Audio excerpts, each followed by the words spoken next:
I'm going to do a quick review of my return home from Hatfield and McCoy.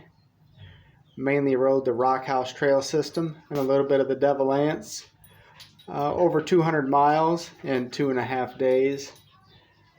This sucker was covered in mud. I just buzzed it to the car wash and got off a lot of the heavy stuff, and I'll finish detailing it in the next day or two. I'll start with how the tires did. XPS Trail King 28 did awesome. Never felt like I was gonna, was loose. Thought I was gonna lose traction at any point. And Rock House obviously has a lot of rock on some of the climbs. Went up at no problem. Plenty of power the whole time. From the 15 mile an hour up to the 40 mile an hour is where this 700 engine seems the strongest. I love this power plant. It does everything I ask of it. I didn't want 1,000. I didn't want to pay for the 1,000. Didn't want the extra weight of the 1,000. I wanted something a little quieter, single cylinder, hopefully a little bit less maintenance. I wanted a machine that I could push to its limits. I didn't want a bigger machine where I didn't use all the power. It's easy for my wife to drive. It's got a low range in case there's something really steep or something where you can't get any momentum built up to climb a hill. I used my tablets inside, but I have a 10.4 inch Galaxy A7. Did awesome. Got backcountry navigator on it. You see my phone mount there. I had Trail View running on that. Always knew where I was. Worked spot on the entire time. Works offline with, like I said, with GPS. You don't need any service out there. Had music downloaded on it. Just a small Bluetooth speaker, but this machine's quiet enough that turn it up and you can hear it just fine. Worked awesome the entire trip. I did shoot some videos of us driving. Doesn't seem like the videos do it much justice, even though my phone didn't fall out of the holder or the tablet. I had it mounted here. It looked like when I was watching that it was shooting some good video, but when I listened to it later, it's bouncing around, vibrating. You could see the trail, but it doesn't really do it justice when you video a hill climb. I've watched some of the YouTube videos. I watch about 30 seconds of them, like it's just bouncing around. Almost gives me a headache watching them. So I'm not going to put you through that. I can just tell you it performed good. This is a great trail machine.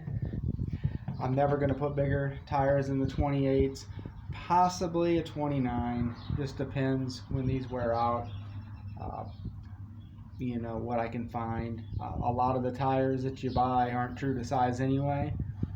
These 28s seem pretty good. Depending on the type of riding I do. I just feel these things will go through mud. They're not too loud on the hard road. Not sure how they're going to wear because I do some hard road riding, but after this weekend, I don't know if I want to anymore. Already looking at my next trip. Probably going to be Ride Royal Blue or Brimstone, probably in June. That's what I'm looking at now.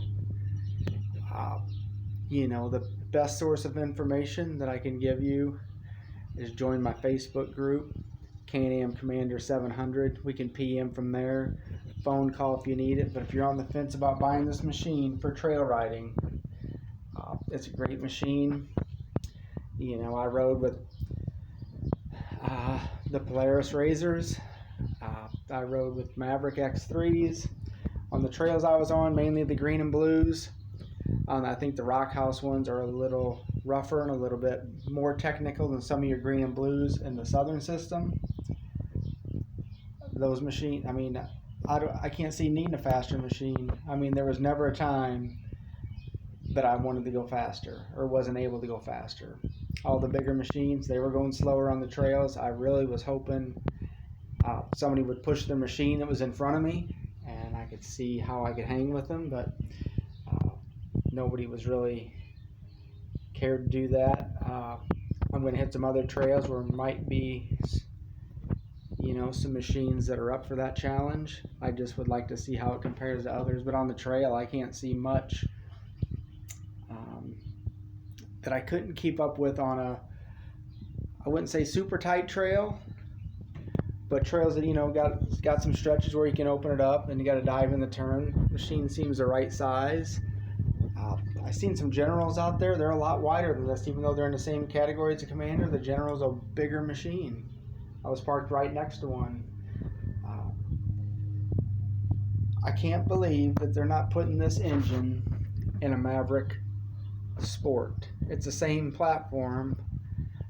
It's a great engine for trail riding. I don't know why they wouldn't put it in the Maverick Trail and Maverick Sport. Another thing I'm surprised with, they make an Outlander 650 V-twin with 10 more horsepower than this single-cylinder engine. Why not put that engine in this? Instead, they came up with a completely new 700 engine. That engine would be awesome in here. I do like the single-cylinder. Like I said, maybe it's less maintenance, maybe it's quieter, less vibration, cheaper to manufacture to keep the price point down. But why it's not in a Maverick Trail or Sport, I'm uncertain. Maybe that's next year. They do offer this engine in the Defender HD7. I had no issues with the machine at all. Started up every time. Never, had any issues with driving it at all. A little bit of noise when I'm turned all the way on the sharp switchbacks, completely off the gas. A little bit of clicking, and it was whether I turned right or left. I'm thinking it was a sway bar, or possibly since the clutch wasn't engaged, maybe some clatter with that. Hoping it's not the axles. I can't see both of them making noise at the same time, unless it's just something that's out of the factory. I have heard of people, their axles click from the get-go, but right after I do it, I just mash on the gas out of the corner, and you hear nothing, smooth. So I don't think there's any issue. I kind of checked to see if the sway bar was loose, and I don't think it is. I'm going to go through and check some of those bolts. I did have the front sway bar was loose at one time. Should have just took it off, but I wanted to push it hard on the trails before I removed it, just to see how much of a difference I notice. Before my next trip, I'll probably take this sucker off. It's pretty easy to do. But that's all I got. Ask questions. You can ask questions here. Join the Facebook group. But as far as a trail machine, that's what this thing's good for.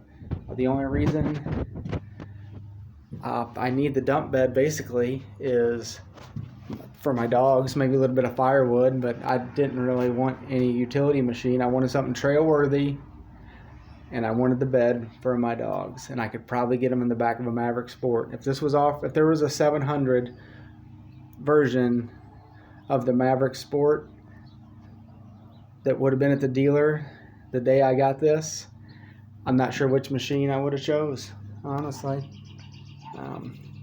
Both would have been great. Anyway, that's all I got. I'm still kind of pumped up from the trip. Not even unpacked yet. I'll look at the videos that I shot of the live riding, and if I think they're worth posting, I will. But if you're familiar with the Rock House trail system, I buzzed those trails all weekend, and the machine was flawless. Kept up with everything on those trails. You can only go so fast on them, Of course, if we were drag racing, the turbos would have, blew past me, and a lot of other machines, to be honest with you.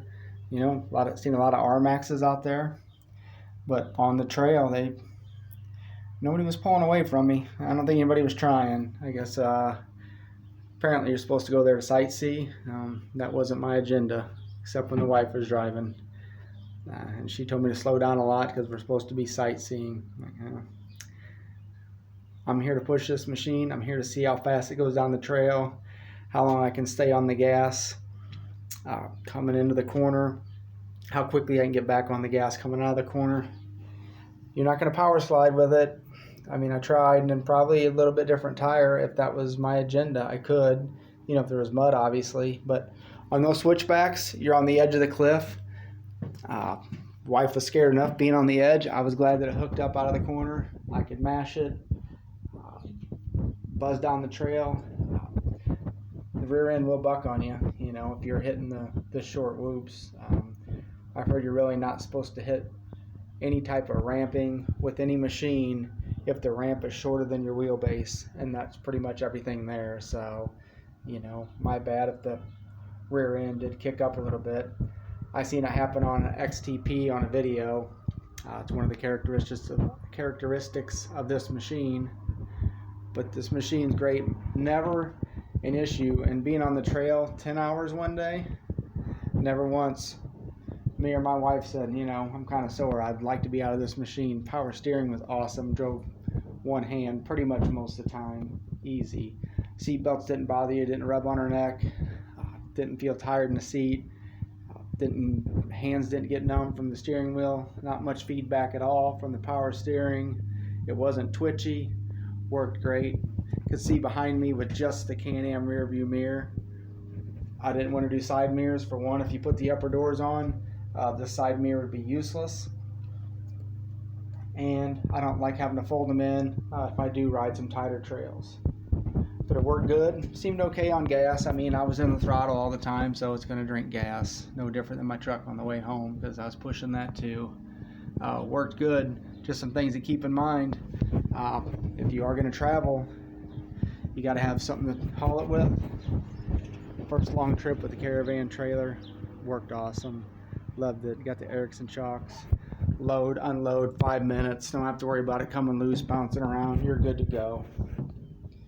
Pretty much all I got. I'm going to start planning my next trip tonight. Might even reserve something for early June. That's what I got going on with my Can-Am Commander 700. Hope you enjoy these videos. Sometimes I talk fast. Probably don't give you all the information you need. But I love this thing on the trail. I like it even more. Very happy with my purchase. If we'd still have our Pioneer, I'd probably would have rode about 100 miles and possibly would have came home with a different machine, or I would have been shopping heavy right now. So I'm glad I got this. I reassured the wife that I'm not going to be looking for another machine.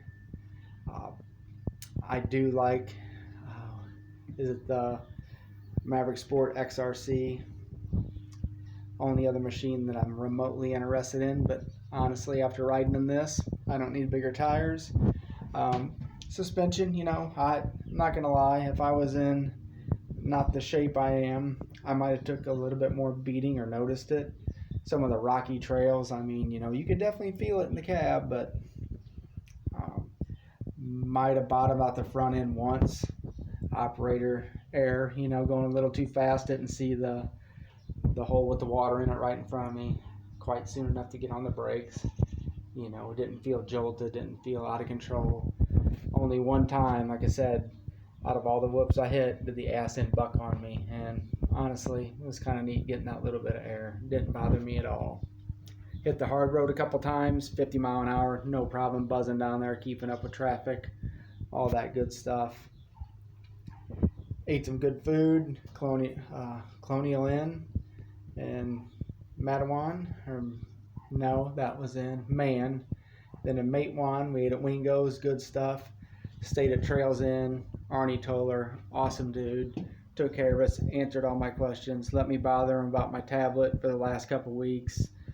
Got that all straightened out. Well, my wife said the dogs are looking for me. They haven't seen me. Here they are. They're looking at the big hole they dug. That's all I got. Hope you enjoy the video. More to come soon. I'll let you know my next riding adventure. Have a great day.